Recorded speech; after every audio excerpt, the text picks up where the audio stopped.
Tolong berkata jujurlah.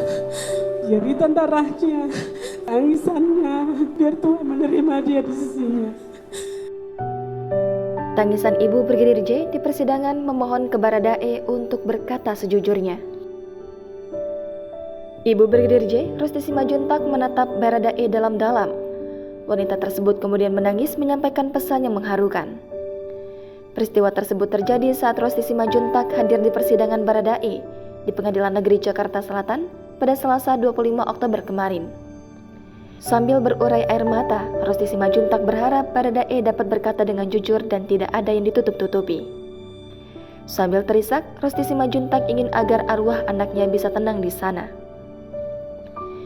Ia juga ingin Baradae turut serta membersihkan nama baik Brigadir J yang dituding melakukan pelecehan seksual pada istri Verdi Sambo, Putri Chandrawati. Ia berharap Baradae tak mengikuti skenario yang dibuat oleh Sambo dalam kasus pembunuhan berencana ini. Dalam persidangan itu, Rosti mengaku masih terus menangis histeris jika mengingat anaknya. Sebab ia tak menyangka bahwa kematian Brigadir J juga berkaitan dengan Sambo dan Putri Chandrawati. Pasalnya selama ini Brigadir J tak pernah menceritakan punya masalah dengan kedua atasannya itu. Sebaliknya, Brigadir J menyampaikan bahwa Sambo dan Putri adalah orang tua angkatnya yang baik.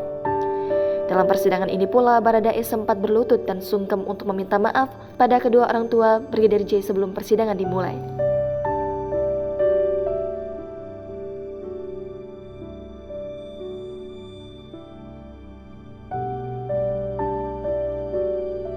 Tolong berkata jujurlah.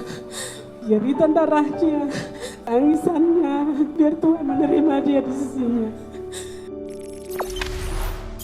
Jangan lupa subscribe, share, komen, dan like ya.